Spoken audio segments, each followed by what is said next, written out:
요한계시록 19장 8절 14절 말씀, 그에게 빛나고 깨끗한 세마포 옷을 입도록 허락하셨으니 이 세마포 옷은 성도들의 옳은 행실이로다 하더라.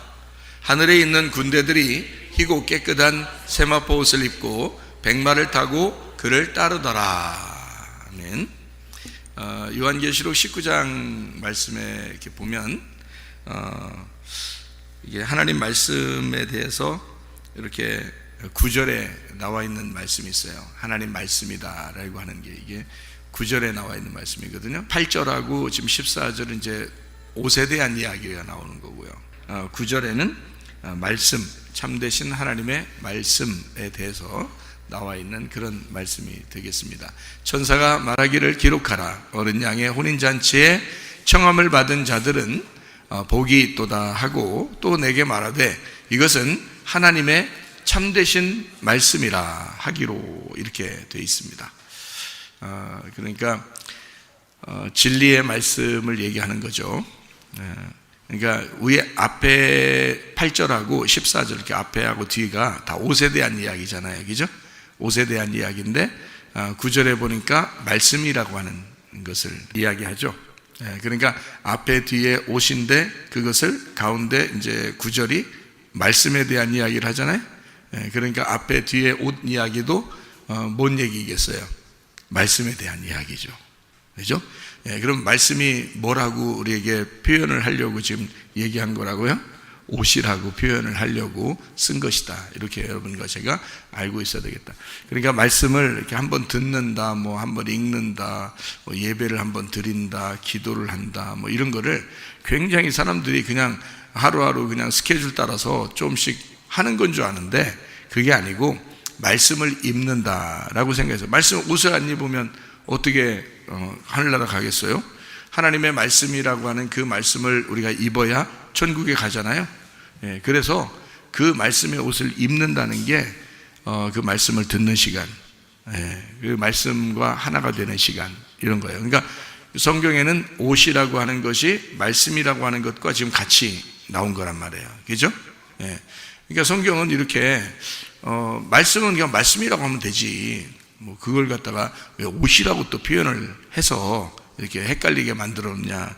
헷갈린 게 아니고 요한계시록 자체가 은유나 비유로 되어 있다고 그랬잖아요. 이 모든 게 내용을 은유나 비유로 되기 때문에 이해를 못하도록 일부러 썼다? 이렇게 말하기는 좀 그런데 하여튼 하나님이 너무 시적이라 이렇게 시같이 이렇게 내용을 숨겨놓고 시처럼 써놨으니까 이제 그거를 분석해내지 않으면 이제 알기가 어렵게 만들어놨다는 뜻이에요. 그 누가복음 15장에 보면 아버지에게서 아들 둘이 있죠. 형하고 동생하고 있는데 누가 아버지 재산 가지고 다 나갔죠? 동생이 아버지 재산 가지고 나갔어요. 나갔더니 아버지 재산 가지고 나가서 누구랑 같이 먹어버렸어요. 누구랑 같이? 거기 누가복음 15장 읽어보면 아시겠죠? 창기들하고 먹어버렸다 이렇게 그 형이 얘기를 해요. 아버지한테 속상해가지고 하는 얘기가, 아니 동생이 말해요. 아버지 아들이 나가서 창기들하고 같이 놀고 먹어버렸는데 아버지 재산을 갖다 다 먹어버린 저 아들을 아니 뭐 이렇게 잘해주냐, 이제 이런 이제 얘기를 하거든요. 그 형이. 그러니까 그 내용을 이렇게 쭉 우리가 예수님에 대한 이야기를 잘 모르면 그 내용을 볼 때 이해가 안 되겠죠. 뭐 이해가 안 되는 게 아니라 훨씬 이해가 쉽다고 생각되겠죠, 자기들이. 그러니까 이해를 충분히 했다고 생각하고 읽은 거예요, 여러분은. 그죠? 성경 읽을 때마다, 들을 때마다 무슨 생각을 했냐면 탕자는 탕자라고 생각했던 거죠. 탕자라고 생각해서 아버지 재산을 다 창기와 함께 먹어버린 이 나가서 허랑방탕 아버지의 모든 재산을 낭비한 그런 이제 아들로 탕자로 생각을 했던 거예요. 그죠? 그렇게 읽고 그렇게 들은 거예요, 사람들한테. 근데 이제 이 성경 내용을 쭉 알면은 그게 속에다가 예수님이 뭐 감추어 놓은 내용이 있다는 거죠. 그죠? 그 속에다가. 그래서 비유로 설명을 해주는 거거든요, 그 내용이. 그러니까 비유니까 그 속에 뭔가 감추어 놓고서 그 내용을 보고서 이제 얘기를 해주는 거예요. 그러니까 두 번째 아들이라는 탕자가 아버지 재산을 갖다가 창기들하고 같이 먹어버렸다는 게 형이 볼 때는 잘못한 거죠. 근데 아버지 입장에서 볼 때는 잘한 거예요, 잘못한 거예요? 형이 볼 때는 잘못했지만 아버지 입장에서 볼 때는 잘한 거란 말이에요. 그러니까 낭비하라고 반을 나눠준 거예요. 낭비하라고. 근데 그렇게 우리가 성경을 보기가 쉽지가 않죠. 왜냐하면 예수님에 대해서 잘 모르면, 예수님에 대한 어떤 속의 깊은 내용을 잘 모르면 순전히 이 탕자는 나쁜 놈인데 죄인인데 하나님 아버지가 받아들여서 구원받게 했다 이렇게만 듣는단 말이에요.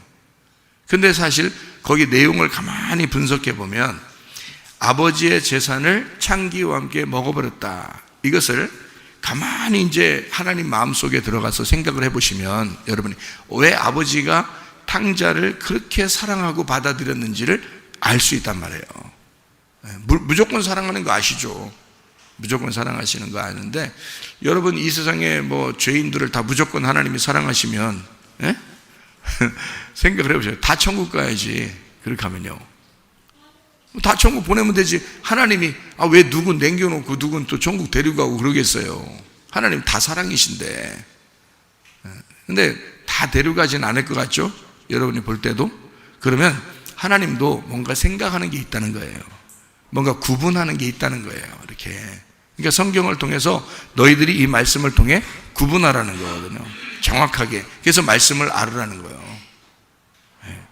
근데 그걸 두리뭉실 하나님 다 사랑할 거야, 내가 무슨 짓 해도, 내가 탕자라도 하나님이 아버지가 그렇게 기다리고 날 사랑하시고 좋아하시는데 이렇게 이제 생각하고 어느 날 죽기 전에 교회 가면 예수님 믿는다고 그러면 되겠지 이렇게 하는 사람들도 있어요. 그러니까 아버지가 생각하는 그 마음하고 우리들이 생각하는, 사람들이 생각하는 마음하고 좀 다르시죠. 왜 사람들이 생각하는 거하고 아버지 생각하고 좀 다를까요? 왜? 사람들은 선악과를 먹었잖아요. 하나님은 선악과 먹은 인간들을 구원하려고 생명나무가 되신 거니까. 그러니까 이게 완전히 다르겠죠. 그래서 인간은 어떤 생각을 가지고 성경을 쳐다보냐면, 그리고 말씀을 듣느냐면, 또 말씀을 또 증거하냐면 선과 악에 대해서 분명히 구분하고 얘기를 한단 말이에요. 그러니까 마치 누구와 같은 거냐면 탕자의 형과 같은 모습으로 성경을 분석하고 이제 얘기를 해야 사람들이 좋아하는 거예요. 왜냐하면 자기가 선하면 천국에 갈 수 있는 거고, 실제로 하나님 앞에 선함으로 행동을 했다든지, 또는 교회에서 예수님을 믿는다고 하고 또 열심히 교회를 봉사하고 했으면 천국에 가는 게 당연하다고 생각하는 거예요. 그리고 그렇지 않은 사람이 천국 간다는 게 조금 이상한 거예요. 그러니까 아버지의 아들, 첫째 아들이 생각하는 거하고 똑같이 우리들이 생각한다고요. 그러니까 그걸 뭐라고 그러냐면 조건적 사랑이라고 그러는 거예요. 조건적 사랑. 그러니까 네가 나를 이렇게 하면, 네가 회개하면 나는 너를 구원할 거다, 이렇게 이제 보는 거죠. 네가 나를 이렇게 회개하면 나는 너를 구원하겠다, 이렇게 보는 게 이 세상 사람들의 이야기예요. 그 사람들의 보는 눈이 조건적이잖아요. 사랑도 조건이 있어야 사랑하는 것이죠. 그죠? 결혼할 때도 조건을 딱 내세우죠. 서로 사랑합니까? 예, 사랑합니다. 이쪽은요? 사랑합니까? 아니요? 그럼 결혼 못 하는 거예요. 이쪽도 사랑합니다 해야 같이 결혼할 수 있는 거거든요. 그러니까 둘 다 조건이, 자기가 이쪽이 날 사랑한다면 나도 사랑하겠다, 이쪽이 날 사랑한다면 나도 이쪽을 사랑하겠다 하는 조건을 내세우고 사랑하는 거예요. 조건이란 말이에요. 사람을 판단할 때도 다 조건적이죠. 선하냐 악하냐, 이렇게 착하냐 안 착하냐, 또 교회 예수님을 잘 믿느냐 안 믿느냐, 교회에서 열심히 하느냐 안 하느냐, 이렇게 이제 판단을 한단 말이에요. 그러니까 그렇게 보는 게 누구냐면 누가복음 15장의 아버지의 첫째 아들이에요. 그렇게 보는 사람의 눈이. 그러니까 그걸 다 뭐라 하냐? 조건적 말씀, 조건적 사랑이라고 그러는 거예요.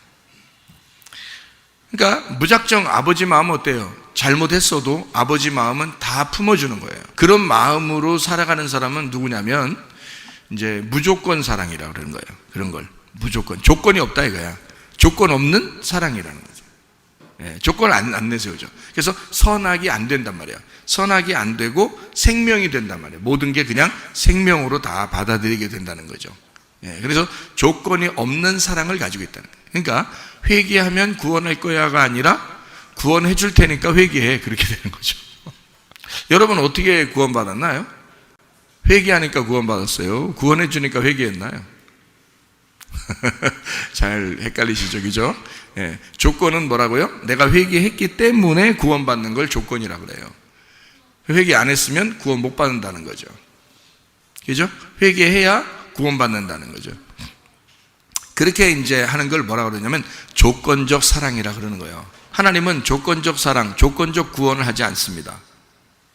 우리가 죄인 되었을 때에 아무것도 모르고 회개하지도 않았는데도 예수님이 오셔서 그 구원이 우리에게 오셔서 우리에게 그 구원을 베풀었죠. 그렇죠? 십자가 못 박혀 돌아가시면서 나는 너희를 기꺼이 사랑하고 너희들이 죄인임에도 불구하고 나는 너희를 사랑하고 나는 내 생명을 너희를 위해서 주었어. 구원을 줄게. 이렇게 된 거예요. 그러니까 하늘에서 구원이 내려온 겁니다. 하늘에서 구원이 내려와서 이 땅에 있는 사람들한테 죽임을 당해도 자기는 구원하겠다는 거예요. 그래서 구원을 다 베풀었어요. 한마디로 말하면 다 사랑하겠다 결심한 거예요. 그런 거를 이제 우리가 교회 나왔다고 해서 교회 안 나온 사람들을 구분하거나 이래서는 안 된다는 거죠. 그죠? 일단 다 사랑했어요. 하나님의 자녀라고요. 하나님의 백성이라고. 하나님은 다 하나님이 사랑하신다고요. 그럼 그렇다고 해서 다 천국 가요? 아니죠. 그럼 왜 천국 못 가는 거예요, 도대체가? 왜 천국 못 가는 거예요? 다 구원했는데 왜 천국 못 가요? 다 구원했으면 가야지. 그렇죠? 근데 하나님은 무조건 사랑인데 이 땅에서 또 이제 다 천국 갈 것 같지는 않은 거예요, 사람들이. 그죠? 그러면 이제 선택을 해야 되는 우리들에게 이제 너 나를 선택할 거냐? 이렇게 이제 우리한테 물어볼 거 아니에요. 그죠? 그게 이제 결혼식 때 사랑의 고백인 거예요. 한쪽만 사랑한다고 일방적으로 얘기하는 게 아니라 이쪽도 사랑한다고 해야 결혼을 하는 거예요. 그러니까 한마디로 말하면 회개라는 건 뭐냐? 구원하고 회개는 좀 순서가 좀 다른데 조건적으로 땅에서 보는 어떤 그 순서적으로 보면요, 회개를 해야 구원받을 것 같은 거예요. 그런데 하늘 쪽에서 이렇게 보면은 구원을 해줄 테니까 회개를 하라는 거예요. 구원을 해줄 테니까 회개를 하라는 거야. 그러면 구원을 해줄 테니까 회개를 하라는 건, 회개는 뭐 복잡한 게 아니에요. 막 금식하고 철회하고 막 이게 회개가 아니고, 회개하라는 거는 돌아서라는 거예요. 하나님을 보지 않고 있는 사람이 하나님 바라보라는 거거든요. 그러니까 하나님을 바라보면 그걸 회개라고 그러는 거예요. 그러니까 이 사람이 하나님을 등지고 있다가 하나님을 이렇게 바라봤어요. 그러면 이제 회개한 거잖아요. 그러면 그걸 뭐라고 그러냐? 아, 네가 나를 사랑한다고 고백하는구나 해서 결혼하는 거예요. 결혼하면은 결혼식을 먼저 해요? 결혼 생활을 먼저 해요? 하긴 혼인신고부터 하는 사람들도 있더구만 보니까. 아주 빨라요. 하여튼 혼인신고가 결혼식이지 뭐. 그죠? 혼인신고하는 게 결혼 신고하는 거 아니에요? 결혼식도 결혼 신고하는 거 아니에요? 신고합니다. 결혼식이요. 그럼 결혼식을 먼저 해요? 결혼 생활을 먼저 해요? 보통 우리가 결혼 생활을 나중에 하죠. 결혼식을 먼저 하게 돼 있어요. 그죠? 그러면 결혼식 하기 전에 잔치하나요? 결혼식 하고 난 다음에 잔치하나요? 결혼식 보통 끝나고 밥 먹자 그러나요?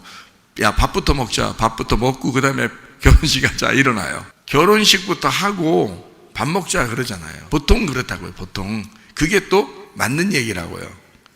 그러니까 결혼 잔치를 하자 그러지, 결혼식 하기 전에 밥부터 먹자요 우리, 이렇게 하지는 않는다. 결혼식 끝나고 밥 먹읍시다 이런다고요. 옛날에는 더 그랬겠죠. 지금은 결혼식장에서 결혼하니까 그런 거지, 옛날에 시골 같은데 이런 데는 진짜 마당에서 결혼하면요 동네 잔치를 다 했습니다. 그죠? 그러면 동네 잔치 다 하고 그 다음날 결혼하는 사람 봤나요? 아니죠. 이게 성경적으로 했던 거예요. 그 사람들이 다, 옛날 사람들은 다 결혼식을 먼저 하고 그 다음에 잔치를 했다는 거예요. 그러면 성경에 나오는 내용들, 그러니까 성경의 내용에서는 요한계시록에 어린 양의 결혼식이라고 하나요? 어린 양의 혼인잔치라고 그러나요? 어린 양의 혼인잔치라 이렇게 말하죠, 그죠? 예, 이게 이제 요한계시록 19장에 나와 있는 그런 얘기거든요. 7절 보니까 우리가 즐거워하고 크게 기뻐하며 그에게 영광을 돌리세 어린 양의 혼인기약이 이르렀고 그의 아내가 자신을 준비하였으므로, 여기는 이제 어린 양의 혼인기약인데 옛날에 혼인잔치라고 그랬는데, 그죠? 그리고 마태복음 22장에도 큰 잔치가 있고 그러죠, 그죠? 잔치를 벌였다. 혼인잔치거든요. 보세요. 어린 양의 신부가 준비되고 그 다음에 잔치를 연다 그러잖아요, 그죠? 그러면 결혼식 하고 나면 잔치를 해요. 그러니까 성경에는 잔치가 나오는 거예요. 예수님이 비유로 말할 때도 큰 잔치를 준비를 했는데 사람들이 안 온다는 거야. 그래서 여기저기 다 가서 그냥 아무나 막 데려와서 내 잔치 자리를 채워라 막 이런 얘기도 하고 그러잖아요. 그게 혼인잔치예요. 그 왕의 아들에 대한 잔치, 자기 큰 부자의 아들의 잔치예요, 그게. 그러니까 하나님의 그 아들, 예수님 어린 양이신 신랑이 신부를 맞아들이는 그 잔치를 말하는 거고. 그러니까 결혼식하고 혼인잔치를 한다고요. 그러면 성경에는 혼인잔치가 많이 나오죠. 그럼 혼인식은요, 가나의 혼인잔치가 또 있죠. 네, 그래서 혼인을 언제 했는지, 가나의 혼인잔치가 이게 요한복음 2장에 나오는데 혼인을 언제 했는지, 결혼식 언제 했는지 그건 모르잖아요. 거기에 나오지 않고 잔치를 지금 하고 있는데 포도주가 떨어진 거예요. 그래서 예수님이 거기서 이제 물로 포도주를 만들어서 막 먹게 하고 그러잖아요. 잔치니까 포도주가 떨어져서는 안 되는 거죠. 포도주가 성경에 두 가지가 나와요. 묵은 포도주가 있고 새 포도주가 있어요. 묵은 포도주는 이제 옛날 걸 말하는 거고요. 새 포도주는 새로운 걸 말하는 거예요. 그래서 묵은 포도주를 새 가죽 부대에 담는 게 아니에요. 새 포도주를 새 가죽 부대에 담게 돼 있어요. 예. 그래서 이 가죽 부대가 뭐겠어요? 우리 마음이겠죠, 그죠? 우리 마음에 새로운 포도주가 담기려면 내 마음이 어떻게 되게 돼 있어요? 새로운 마음이 돼야 새로운 포도주를 담는 거예요. 그러니까 이게 뭐냐면 묵은 포도주는 옛날 거니까 율법을 말하는 거예요. 새 포도주는 진리의 말씀, 은혜를 말하는 거예요. 그 복음은 예수님을 얘기하는 거예요. 그러니까 새 포도주는 예수님을 말하는 거죠. 묵은 포도주는 모세를 말하는 거고요. 네, 그렇죠? 그러니까 묵은 포도주를 따르던, 다시 말하면 율법을 따르던 바리새인들에게 예수님께서는 이제 뭐라 그러면 묵은 포도주를 먹고서 새 포도주를 달라고 하는 사람은 없을 거다는 거예요. 왜? 맛이 뭐가 더 있으니까. 묵은 포도주일수록 맛이 더 좋으니까 라고 이제 예수님이 얘기하는 거예요. 그러나 예수님은 자기를 뭐라고 표현하냐면 새 포도주라고 표현하는 거예요. 자기가 새 포도주, 그러니까 새로운 말씀, 새로운 복음인 거죠. 새로운 복음이 이 땅에 왔는데 사람들이 묵은 포도주가 좋으니까 새 포도주를 안 먹는다는 거예요.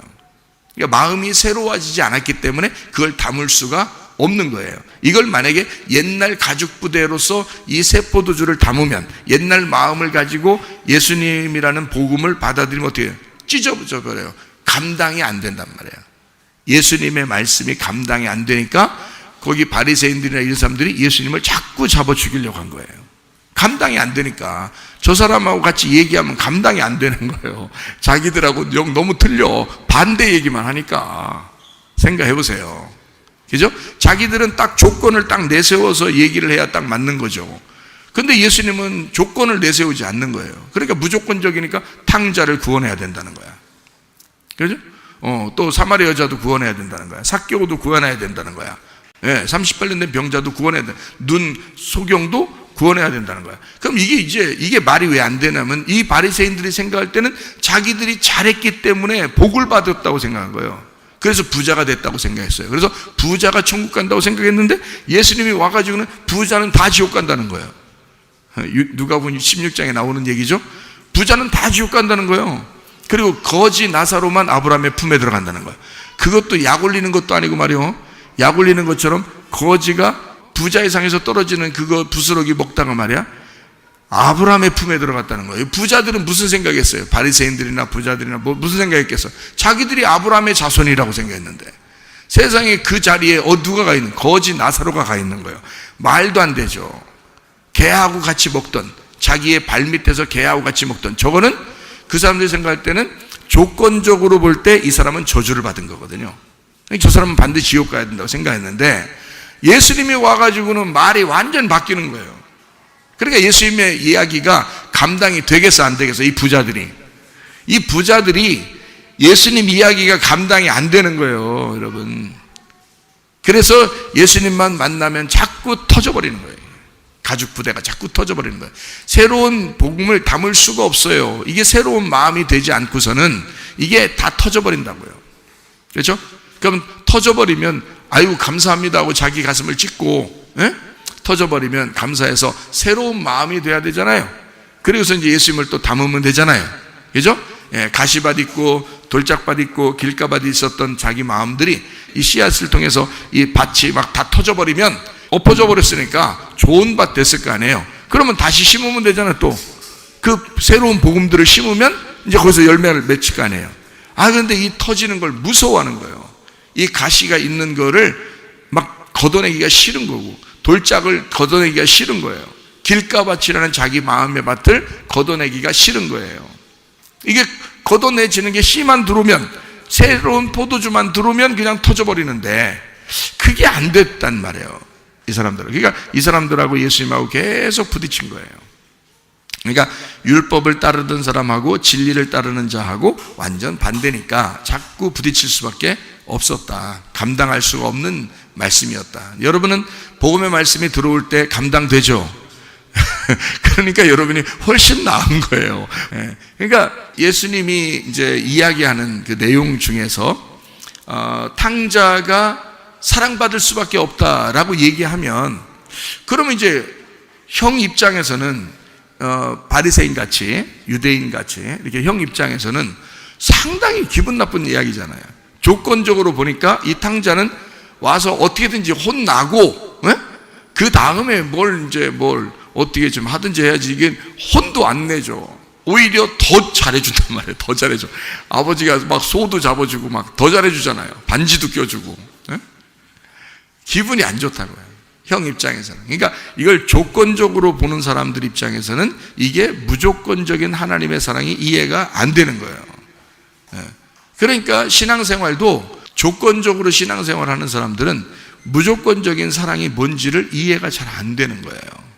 자기가 율법에 매여 있는데 그걸 잘 몰라. 왜 어떻게 매여 있는지를 모르니까 진리를 발견하면 할수록 이게 점점점 내 율법의 그 바운데리가, 진리의 말씀이 들으면 들을수록 이 율법이 점점 터져나가는 거예요. 그래서 진리가 진리의 밭이 돼서 마음이 점점점 넓어지는 것입니다.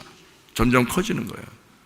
그래서 진리가 자꾸 들어오도록 하면 이제 이 율법의 여러분 마음들이 점점 없어지는 거죠. 그래서 오히려 다른 교회보다는 다른 교회 분들도 하나님이 정말 사랑하시는 분들이에요. 알아요. 근데 우리 교회에 있는 분들은 아마 진리의 말씀이 자꾸 이렇게 들어가서 여러분 가슴을 자꾸 터치고 마음을 터쳐버리고 이게 갈아엎으시기 때문에 아마 여러분 마음에는 그 진리를 받아들여도 이렇게 부담 없이 이렇게 복음의 말씀을 받아들일 수가 있는 사람들이 꽤 있을 거예요, 이 가운데. 그러니까 예수님께서 말씀하시는 이 내용들을 우리가 좀 잘 생각해 보면, 자, 조건이냐 무조건이냐, 하나님의 사랑이라는 게 우리를 조건적으로 사랑한 거냐 무조건적으로 사랑한 거냐. 자, 이걸 어떻게 구분한다고요? 너 회개하면 구원받아 라고 말할 것이냐, 구원받았으니까 회개하라 그렇게 할 것이냐. 구원받았으니까 회개하라는 것은 하나님의 사랑 쪽이죠. 그죠? 너 회개하면 내가 딱 봐가지고 마음에 들면 구원해주고, 회개 제대로 안 했으면 내가 구원 안 해줄게. 이거는 조건을 내세워서 예수가 너한테 올까 말까 이렇게 하는 거잖아요. 그런데 예수님이 그렇게 올까 말까 하면서 왔나요? 그렇지 않죠. 기꺼이 오셨다고요. 그죠? 기꺼이 와가지고 우리를 위해서 조건 없이 일단 돌아가셨다고요. 그걸 뭐라 그러면 구원이라 그러는 거예요. 우리를 일단 구원하셨다고요. 사랑으로 구원하셨다고. 그래서 우리 보고 하나님을, 그 구원하신 사랑을 쳐다보라는 거예요. 안 쳐다보고 있던 너희들, 땅을 쳐다보고 있던 너희들이 이 십자가에 매달린 예수를 쳐다보라는 겁니다. 그러면 그걸 뭐라 그러냐? 회개라 그러는 거예요. 그러니까 구원해줬으니까 회개하라는 거지, 너 회개하면 내가 딱 봐서 마음에 들면 해주고 안 들면 안 해주고가 아니란 말이에요. 구원해 줄 테니까 회개하라는 거예요. 얼마나 다르냐고. 이게 완전 반대 이야기라고요, 그죠? 그러니까 조건적인 사랑과 무조건적인 사랑은 이렇게 반대적인 성향을 가지고 있다고요. 모든 사람을 다 구원했어요. 이 세상에 모든 한 사람도 빠짐없이 앞으로 태어날 사람들까지도 다 구원했다고요. 그러니까 여러분이 원수 삼을 사람은 없는 거야. 미워할 사람도 없는 거야. 다 하나님의 자녀인 거예요. 그렇죠? 자, 근데 이제 우리가 하나님에게 얼굴을 돌이켰어요. 돌이키니까 자, 옆에 사람이 보여 안 보여? 안 보이는 거야. 일단 내가 하나님 앞에 돌이키니까 하나님이 보이는 거지, 옆에 사람 보이는 게 아니잖아. 근데 하나님 안 보이고 옆에 사람이 자꾸 보여. 승질나 죽어서 그냥 짜증나고 옆에 사람 보니까. 그러면 지금 누가 안 보인 거예요? 하나님이 안 보인 거야. 하나님이 안 보이고 옆에 사람이 보인 거예요. 그렇죠? 무슨 말인지 이해가 되시나요? 그러면 하나님이 안 보이고 옆에 사람이 보이면 그걸 뭐라 그래? 뭐가 안 됐다는 거예요? 회개가 안 됐다는 거지. 회개가 안 되면 결혼을 할 수가 있어요, 없어요? 예수님하고 결혼을 못 하는 거야. 그러니까 하나님이 다 사랑해서 구원은 다 했는데 회개한 사람하고 결혼하는 거예요. 결혼하는 이유가 뭐죠? 결혼하고서 잔치한다 그랬잖아요. 그러면 잔치라는 거는 막 결혼식 끝나자마자 막 눈물 펑펑 흘리면서 그냥 막 음식 먹을 때 모래 씹는 것 같고 그럴까요? 즐겁겠죠. 잔치가 이제 결혼식이 끝났으니까 결혼식 잔치라면 너무너무 행복할 거란 말이야. 막 뭐 과일을 먹어도 막 행복하고 케이크를 먹어도 막 행복하고 기쁘단 말이에요. 그러면 우리가 예수님하고 결혼하고 난 다음에 생활은 어떻게 돼야 될까요? 기쁨의 생활이라고 해야 되겠죠? 그래서 항상 기뻐하라는 거예요. 그죠? 쉬지 말고 기도하라, 교통하라는 거예요. 기도하고. 그리고 범사에 감사하라는 거예요. 이렇게 생활하라는 거예요. 이거 하는 걸 보고 너 잘하면 내가 결혼해 줄게, 이게 아니라고요. 자, 무슨 말인지 제가 얘기하는 거죠. 이해하겠어요? 결혼을 하고 생활하자는 거야. 기쁨으로 잔치하며 생활하자는 거예요. 결혼식 하고. 그러면 결혼식은 어떻게 할 때 결혼식이 이루어진다고? 남편만 사랑하겠습니다라고 결심하고 남편만 쳐다볼 때 결혼식이 성립된다고요. 그러면 구원했으니까 그 구원한 그 예수님은 너무 감사해서 그걸 발견한 거예요. 막 설교를 통해서 성경을 통해서 발견했어요. 발견해서 주님의 그 은혜에 너무 감격해서 내가 주님을 사랑하겠습니다 하고 주님만 탁 보니까 옆에 사람들이 안 보이는 거예요. 주님만 탁 바라보니까. 그러니까 이걸 뭐라 그래? 회개. 이걸 결혼식 그러는 거야. 무슨 말인지 알겠어요? 그럼 회개했어요, 결혼식 했어요. 그럼 그 다음부터 어떻게 해?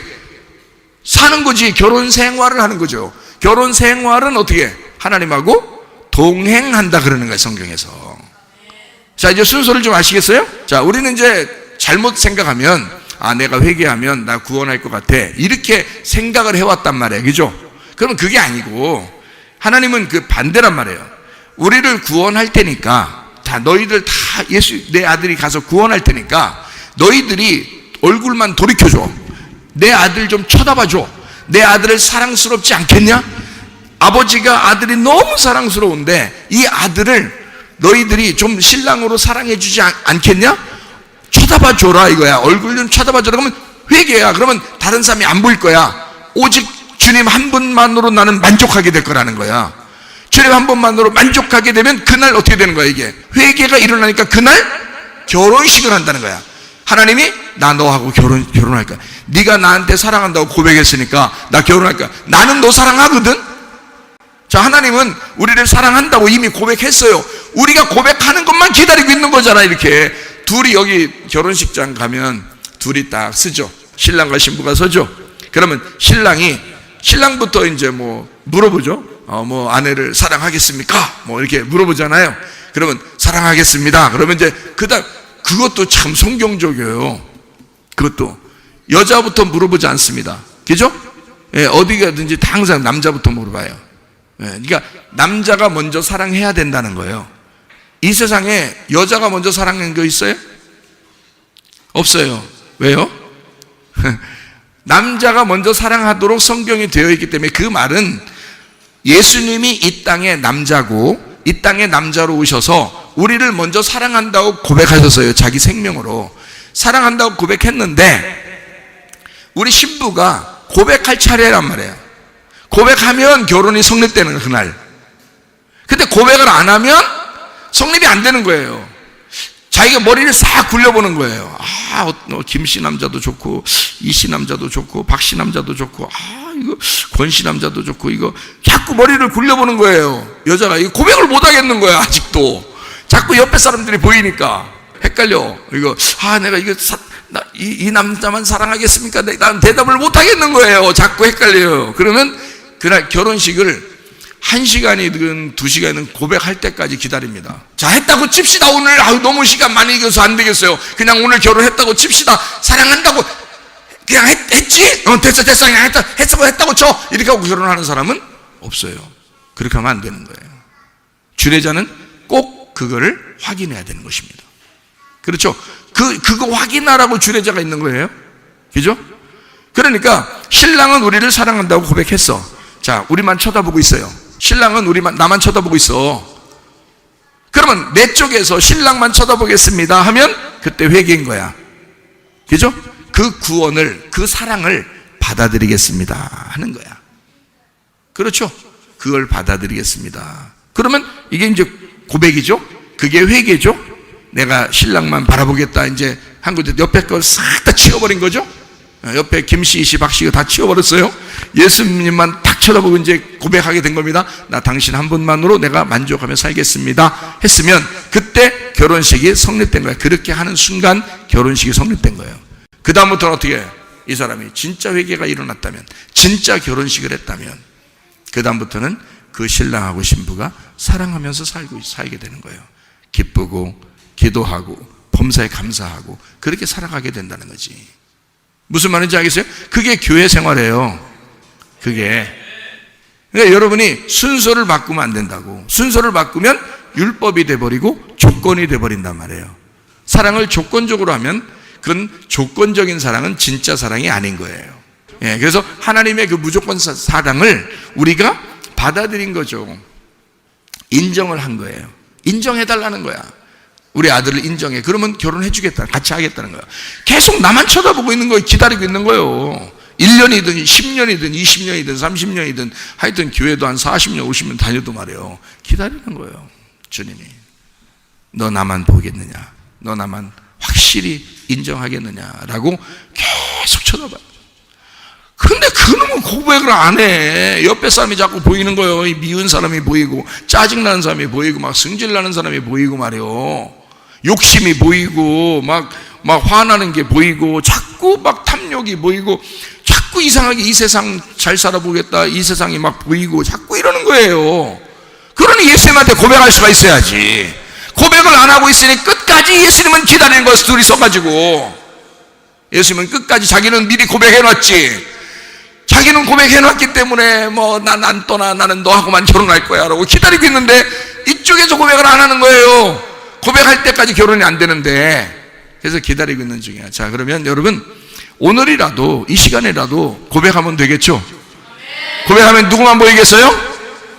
예수님만 보는 거예요. 예수님 한 분만으로 나는 만족해라는 찬양이 그게 예배가 되는 거라 이 말이야. 근데 말로 이제 그렇게 고백할 것도 아니면서 자꾸 김씨, 시박씨 막 옆에 생각, 미워하는 사람, 짜증나는 사람, 욕심, 탐욕 이런 게 자꾸 생각나면서 주님 한 분만으로 나는 이게 바리새인이요. 그건요 오히려 짐승의 제사를 드리는 것입니다. 그거 안 되는 거예요. 그렇게 하면 내 속에 진짜 그런 결심, 예수만 바라보겠다라고 결심한 그 마음을 가진 자가 고백하는 거거든요. 그게 결혼이거든요. 결혼식 그 사랑한다고 고백하는 걸 막 장난하는 사람 봤어요? 아니에요. 장난하면 진짜 마지막 진짜 이걸 내가 오늘 고백하면 이제 결혼 끝나는 건데, 결혼해야 되는, 결혼하고 이제 살아야 되는 건데 내가 이거 신중하게 마지막까지 내가 고백해야 돼. 그래서 2번을 물어본다고요. 한 번 딱 물어보고 사랑하겠습니까? 다시 묻겠습니다. 진짜 사랑하겠습니까? 네. 그럼 둘이 다 사랑한다고 고백했기 때문에 오늘 결혼이 성립됐습니다. 그러면 막 밑에서 박수 치고 막 잘했다고 그러잖아요. 한쪽이 안 하고서 1시간, 2시간 지나봐요. 그럼 여러분 결혼식장 거기 간 사람들이 얼마나 힘들어서 밥도 못 먹고. 생각을 해보시라고요. 그 고문하는 거지, 옆에 사람들. 그죠? 네. 그러니까 제가 하객으로 갔어요. 여러분이 고백하는 사람이 됐어요. 저 고문하지 마세요.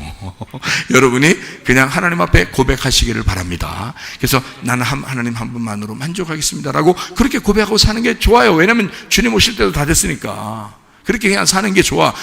얼마나 세상 얼마나 살아보려고. 세상 얼마나 살아야 여러분 만족하겠어. 그거 아니에요. 주님 한 분만으로 만족하면 다른 걸 다 주시지. 먹고 살 만큼 다 주셔. 그건 여기서 먹고 살게 해주지. 그럼 사랑한다고 하면서 우리가 다 굶어 죽이려고 하고 너 나하고 결혼만 해봐라 나 다 굶어 죽이고 그렇게 하는 하나님이 어디 있어요. 다 알아서 해주시지. 무슨 말인지 아시겠죠?